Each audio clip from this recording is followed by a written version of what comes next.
Praise the lord. నేటి శుభవచనము: ఎవడునూ తన కొరకే కాదు, ఎదుటి వాని కొరకు మేలు చేయ చూచుకునవలెను. మొదటి కొరింథీయులకు రాసిన పత్రిక 10వ అధ్యాయము 24వ వచనము.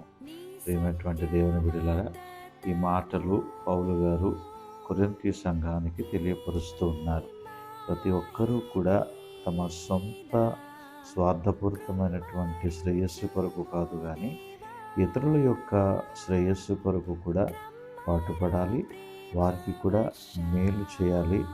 వారికి స్నేహాన్ని, పరస్పరమైనటువంటి సహాయాన్ని అందించాలని పౌలు గారు తెలియపరుస్తూ ఉన్నారు. ప్రియమైనటువంటి దేవుని బిడ్డలారా, యేసుక్రీస్తు ప్రభువారు సింహాసనమును విడిచిపెట్టి ఇదిగో మనందరినీ ఆశీర్వదించడానికి, ముఖ్యముగా పాపము యొక్క మార్గము నుండి తొలగి నిత్య జీవానికి వెళ్ళడానికి అనేకమైనటువంటి మేలులను చేస్తూ మనల్ని నడిపిస్తూ ఉన్నారు.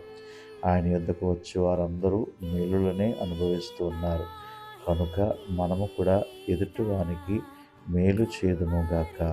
ఆమేన్.